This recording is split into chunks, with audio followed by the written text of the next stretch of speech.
Netaji Subhas open ইউনিভার্সিটিতে তোমরা যারা ইউজি কোর্সে পড়ছো থার্ড ইয়ারে হিস্ট্রিতে তোমাদের যে ডিএস হিস্ট্রি 42 পেপারটি রয়েছে জাপানের ইতিহাস ও কোরিয়ার ইতিহাস, এই পেপারটির সিলেবাস নিয়ে সংক্ষিপ্ত আলোচনা করব এবং 2026 টু 27 যে সাজেশন, সেই সাজেশন নিয়েও আলোচনা করবো এই ভিডিওর ভিতর দিয়ে।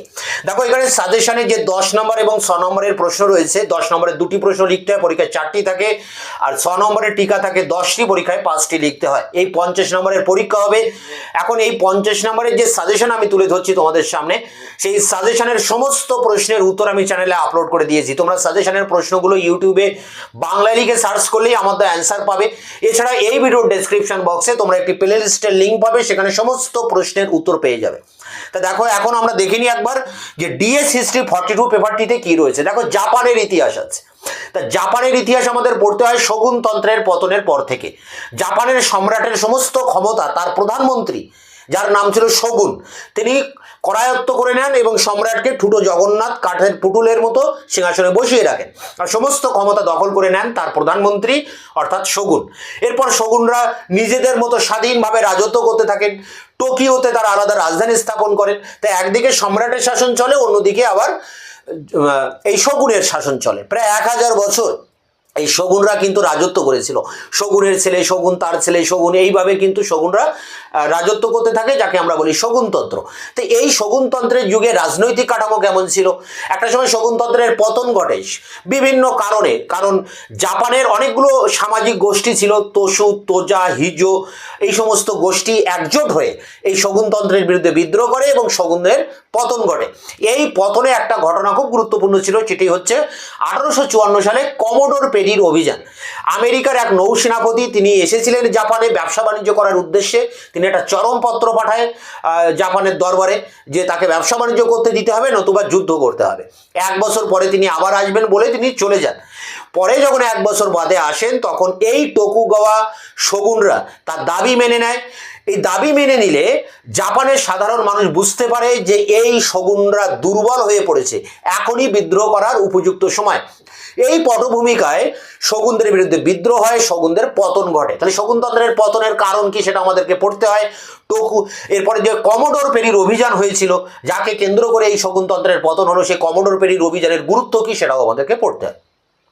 শগুনতন্ত্রের পতনের পর জাপানের যে সম্রাট, তার ক্ষমতা পুনরুদ্ধার হয়, অর্থাৎ তার যে ক্ষমতা সব হারিয়ে গিয়েছিল তিনি সেই ক্ষমতা আবার ফিরে পান। একে বলা হয় মেইজি পুনরুদ্ধার। মেইজি মানে এখানে সম্রাট, তার ক্ষমতা ফিরে পাওয়াকে বলা হচ্ছে মেইজি পুনরুদ্ধার। তা এবার শুরু হয় মেইজি যুগ। এই মেইজি যুগে জাপানের অর্থনীতির ব্যাপক ডেভেলপমেন্ট হয়, অগ্রগতি হয়, শিল্পায়ন ঘটে জাপানে। সেই শিল্পায়নে রাষ্ট্রের কি ভূমিকা, আবার বেসরকারি কি ভূমিকা, এটা আমাদেরকে পড়তে হয়। এর আগের বছর রাষ্ট্রের ভূমিকা পড়েছে, তোমাদের এবার কিন্তু বেসরকারি উদ্যোগটা খুবই গুরুত্বপূর্ণ। মেইজি যুগে জাপানিরা পাশ্চাত্যের অনুকরণ করতে থাকে, কারণ তারা বুঝতে পারে যে দেশ থেকে এই বিদেশি শক্তিকে হটাতে গেলে তাদের সমকক্ষতা অর্জন করতে হবে। ফলে তারা পাশ্চাত্যের অনুকরণ করতে থাকে, অন্ধ অনুকরণ।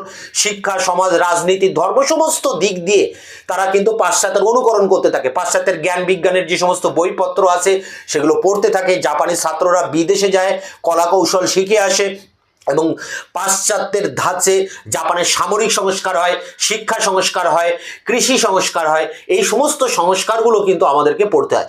আবার এই মেইজি যুগে একটা সংবিধান লেখা হয়, রাজার ক্ষমতা কতটুকু থাকবে, মানে সম্রাটের ক্ষমতা, মানুষের হাতে কতটুকু ক্ষমতা থাকবে। এক কথায় জাপানে একটা সংবিধান লেখা হয়, 1889 সালের সংবিধান। এই সংবিধানের বৈশিষ্ট্য কি সেটা আমাদের পড়তে হয়। মেইজি যুগের অর্থনীতি পড়তে হয়, যেখানে রাষ্ট্রের ভূমিকা এবং বেসরকারি উদ্যোগ, পাশাপাশি সামরিক সংস্কার, শিক্ষা সংস্কার, কৃষি সংস্কার, এগুলো আমাদেরকে পড়তে হয়। মেইজি যুগের শেষে 1930-এ জাপানে সামরিকবাদের উত্থান ঘটে। জাপানের যারা সেনাপতি তারা দেশের রাষ্ট্র ক্ষমতা দখল করে সামরিক একনায়কতন্ত্র স্থাপন করে। এই সমরবাদের উত্থান কিভাবে হলো? জাপান এই সময় মাঞ্চুরিয়া আক্রমণ করে, পার্ল হারবার বন্দর আক্রমণ করে, কোরিয়া আক্রমণ করে। এই প্রতিটা আক্রমণ আমাদেরকে ভালো করে পড়তে হবে। এছাড়া কোরিয়ার সংকট কিভাবে দেখা দেয়, কোরিয়াতে জাতীয়তাবাদী আন্দোলন কিভাবে মাথাচাড়া দিয়ে ওঠে। জাপান জার্মানি এবং ইতালির সাথে একটা চুক্তি করে, যার নাম অক্ষ চুক্তি, রোম বার্লিন টোকিও অক্ষ চুক্তি। এই অক্ষ চুক্তি কিভাবে গঠন করে জাপান, এই সমস্ত দিক আমাদেরকে কিন্তু পড়তে হবে এই পেপারটিতে।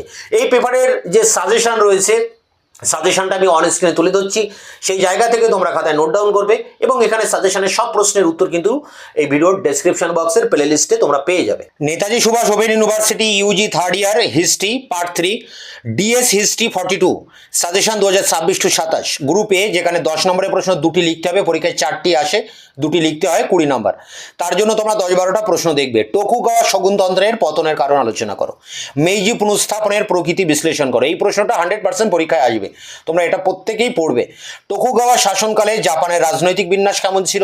রুশ জাপান যুদ্ধের কারণ ফলাফল আলোচনা করো, চীন জাপান যুদ্ধের কারণ ফলাফল আলোচনা করো। পাশ্চাত্যকরণের প্রতি মেইজি জাপানের দৃষ্টিভঙ্গি কি ছিল? মেইজি জাপানের অর্থনীতিতে বেসরকারি উদ্যোগ, ভেরি ভেরি ইম্পর্টেন্ট এই প্রশ্নটি, তোমরা অবশ্যই করবে। 2 এবং 7 দাগের প্রশ্ন দুটি। কোরিয়ায় জাতীয়তাবাদের অগ্রগতি সম্পর্কে লেখো। মেইজি জাপানের শিক্ষা সংস্কার আলোচনা করো। ওয়াশিংটন সম্মেলনের প্রেক্ষাপট ও তাৎপর্য লেখো। 1931 সালে জাপানের মাঞ্চুরি আক্রমণের কারণ। পরেরটি মেইজি জাপানের রাজনৈতিক দলগুলির গঠন ও প্রকৃতি লেখো। এই 12টি প্রশ্ন আছে, তোমরা এর মধ্যেই 8-10টি প্রশ্ন পড়বে, এর মধ্যেই তোমরা কমন পেয়ে যাবে।